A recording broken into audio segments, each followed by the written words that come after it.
Have you ever felt like there's more to a story than what you've been told? Well, today we're diving into a really different side of Jesus. We're exploring a kind of hidden narrative of his life, one that's been pieced together from some pretty unique spiritual dialogues and mystical readings. Okay, so let's jump right in. We all know the stories of his birth, and then, later, his ministry. But there's this huge gap in between, right? About 18 years. People call them the lost years. The big question our source material poses is this: what if those years weren't lost at all? What if they were actually the most critical part of his entire preparation for his mission? So, just to be super clear, what we're exploring here is an alternative narrative. All the information we're talking about comes from a source that frames these ideas as a series of imaginary talks with various mystics and spiritual thinkers, and together they weave this incredible story of a global spiritual journey. All right, so our first stop is all about uncovering those so-called hidden years. And according to these sources, they were spent a long, long way from Judea on this profound spiritual quest to the east. You see, the idea here isn't that he just vanished for a couple of decades. No, it's painted as this very deliberate pilgrimage, a quest to go out and absorb these universal spiritual truths from the world's great traditions, which would then become the very foundation of his teachings when he returned home. So where did this epic journey take him? Well, according to the spiritual teacher Paramahansa Yogananda, Jesus was drawn to India. And he didn't just, pass through. The idea is that he fully immersed himself in yogic practices, really digging into this core teaching about the oneness of God and the human soul.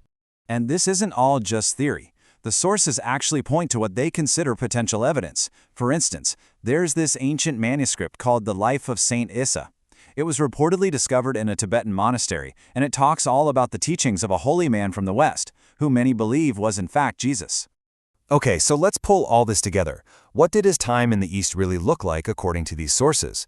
Well, he was a student, learning from yogis and Buddhist monks. He became a master healer, but he was also a bit of a rebel, challenging India's rigid caste system and teaching this radical idea about the unity of all souls. Ultimately, he's seen as this incredible spiritual bridge, soaking up all the wisdom of the East so he could bring it back to the West. So after this incredible world-spanning education, how did he actually get ready for his specific mission back in Judea? Well, that brings us to this mysterious and super disciplined Jewish sect known as the Essenes. I mean, think about it. It's one thing to travel the world and gather all this amazing wisdom, but how do you translate it? How do you make it resonate with the people and the culture you were born into? Well, according to these readings, the answer lies with the Essenes and the rigorous mystical training he received from them. Now, this Essene preparation was no joke. It was a whole path. It started with step 1, purity. We're talking a life of intense discipline to get in sync with divine order. From there, it was about wisdom, just absorbing ancient mystical knowledge and scripture. Step 3 was all about cultivating grace. That is the emotional resilience to handle immense suffering.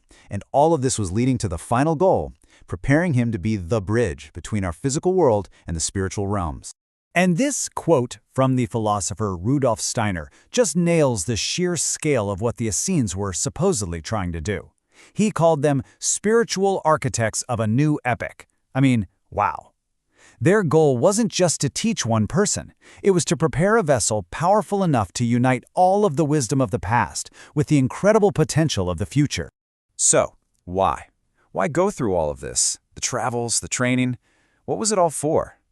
To really get that, we need to kind of zoom out and look at the bigger picture. These sources suggest it was all part of a massive cosmic plan, and at the heart of that plan is the concept of reincarnation. Now, reincarnation isn't a one-size-fits-all idea. The source material actually gives us 3 really interesting ways to look at it. First, you've got the therapeutic view from Dr. Brian Weiss. He sees our life's challenges as lessons designed to help our soul evolve. Then there's the evidentiary angle from researcher Ian Stevenson. He spent his career studying kids with verified past life memories, suggesting that our consciousness just keeps going. And finally, you have the metaphysical perspective from Jane Roberts, channeling an entity called Seth, who says the soul is basically an eternal artist, and each life is a totally new creative expression. So what's the common thread here? The big takeaway from all these different viewpoints is that reincarnation isn't some random cosmic do-over. It's presented as a structured, purposeful divine plan. A journey for every single one of our souls to learn, to grow, and ultimately to find our way back home to our divine source. So when you put it all together, The global travels, the intense mystical training, this huge cosmic plan. What's the bottom line? What was the ultimate message for all of us? Well, it boils down to this one powerful idea: achieving a spiritual unity that goes beyond any single religion or dogma. You know, the 13th century poet Rumi just captured this so perfectly. This quote gets right to the heart of it. Love is how we get there, and unity is the fundamental truth we're trying to reach. The whole teaching is about seeing past this illusion that we're all separate and learning to recognize that divine spark that exists in every single person. But spiritual unity can sound a little abstract, right? So what does it actually mean? This definition, which is drawn from the perspective of Reverend Sun Myung Moon, really clarifies it. It's not about forcing everyone into one religion, not at all. It's about a fundamental recognition that under all the different labels we wear, we are all connected by a shared divine essence.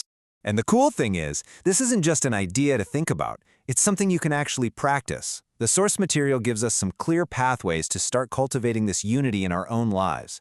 You know, it can be as simple as radiating joy and gratitude, or recognizing how deeply connected we are to all life.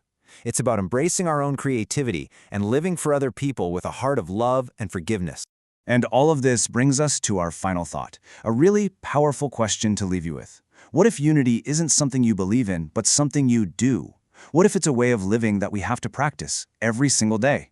It totally reframes everything, doesn't it? It's not just an idea to agree with, but a daily practice to live out. A pretty compelling thought to end on.